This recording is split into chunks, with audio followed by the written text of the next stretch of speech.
9, maximize the active section with trade 1. So for this problem, we are giving a binary string s of less n. So s gonna consist of character 0 and 1. So 1 represents an active section and 0 represents an inactive section. So what does that mean? So we are giving a string. It consists of 0, 1, 0, 1, and 0, 1, something like that. And we can perform at most one trade to maximize the number of active sections in S. So in one trade, so you can convert a contiguous block of ones that is surrounded by 0 to all 0. So for example, and this is a block of 1 surrounded by 0 and 0. Yeah. And then we can turn this is 1 to 0. So this is our part. Yeah. So afterwards, convert a contiguous block of zeros that is surrounded by ones to all ones. And then we can turn all those zeros to ones. And note that as if it is augmented with ones. Although this is 0 from the right side, from the left side, there's no 1, but we can augment it as with ones. So this means we can still turn all those zeros to 1. So this is the idea. So finally, we're gonna return the maximum number of active sections in S. Yeah, we need to notice that it is plural. It is the sections. It is not one section. It is all the sections are ones. It means the final answer is gonna be 1, 2, 3, 4, 5. So instead of 4. Yeah, if we understand the problem like that, basically we already know how to solve the problem. Yeah, so the idea is that we have a 1, 0, 0, 1, 1. And 0, 0, 1, something like that. Yeah. So for us, we just need to find the group of 0, 1, 0, this part. Yeah. And then we just need to count how many zeros, 1, 2, 3, 4. And then we just need to plus how many ones, 1, 2, 3, 4, 5, 6. So the answer is going to be 10. Yeah. Maybe there's other zeros at here, but we will not turn this part, because if we were to turn this part, there are only 3 zeros, but this part there are 4 zeros. We just need to count the maximum number of zeros. The pattern gonna be like 0, 1, 0. Yeah, we just need to find this kind of pattern. So it seems it's gonna be easier if we're gonna use list groups to solve the problem. Yeah. So let's just prepare the list group to solve the problem. So we're gonna prepare index I, gonna starting from 0, and n gonna be length of the string. Now, while I less than n, we're gonna set a j equal to I, so while j and less than n and sj equal to si, so we're gonna update the pointer j, and we want to put everything inside a result array. So let me just put it. So the result is gonna append. We're gonna append a tuple because we need to know which value is 0, which value is 1. So the length is gonna be j minus I, and the character gonna be si. Now let's just check what is inside of the result, because we're gonna use this result array to solve the problem. Yeah. Now let's just check what is inside of this result. Yeah, so we're gonna check the first example. Let me just finish the while. So here, while loop, I gonna equal to j. Otherwise, it's gonna be an infinite loop. It will not work. Yeah.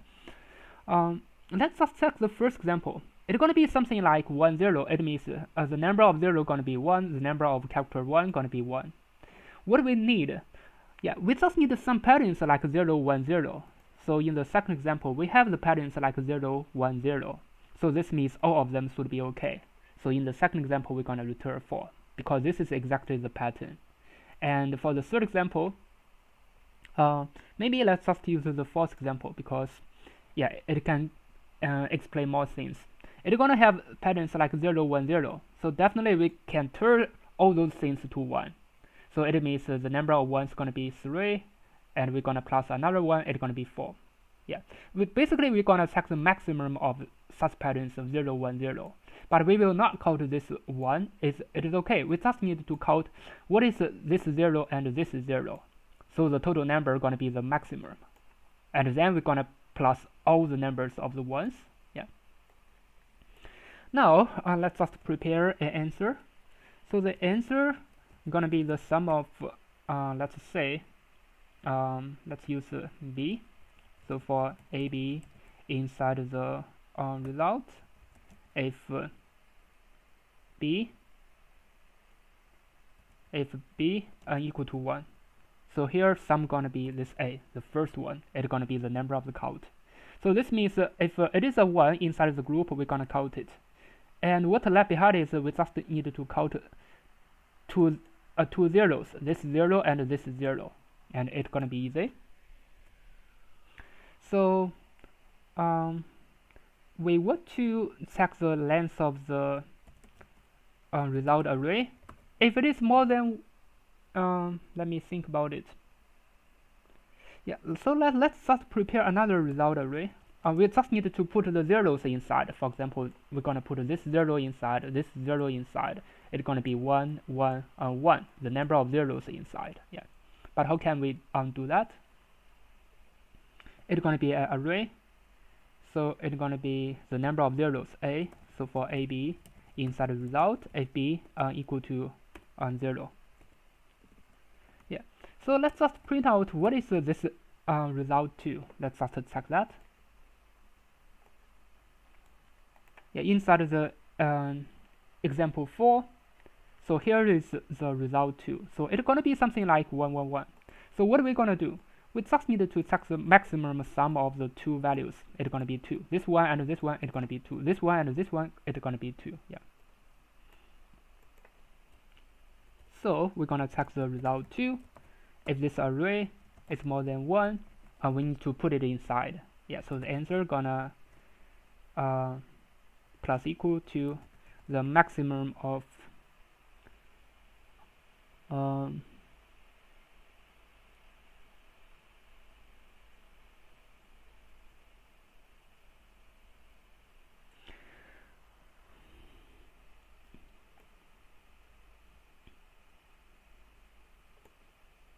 yeah, we can use this way, a plus b. So for AB in pairwise, we're gonna use pairwise because this is easier to write in pairwise of result 2. And finally, we're gonna return the answer. Yeah, so inside this example, we just need to pairwise this one and this one, it's gonna be 2, and this one, it's gonna be 2, because the length is gonna be more than 1. Definitely, we're gonna use pairwise, it's gonna be easier to write the code. Now let me just run it. Now as you can see, it works. And now let me just submit it to check if we can pass for all testing cases. Now as you can see, it passed for all testing cases, and it's pretty fast, and the time complexity is ON, and the space complexity is ON as well. I think the difficult part is how to understand the problem. We're going to return the maximum number of active sections in S. It is a plural. It is all the sections in S. It means the number of ones in S, definitely. If you understand it like that, the number of ones, you've already solved the problem. Yeah. We just need to return the maximum number of ones in S after the trading, after the optimal trade. Yeah. And how can we trade it? We're gonna treat something like 0, 1, 0 to be always 0 first, and then to be always 1 first. So this is the trading. So this means we just need to count the total number of zeros, 2 neighbor zeros. If it is the maximum number, we're gonna count it. So this is exactly what we are doing. I think that's all about it. Thanks for watching. See you next time.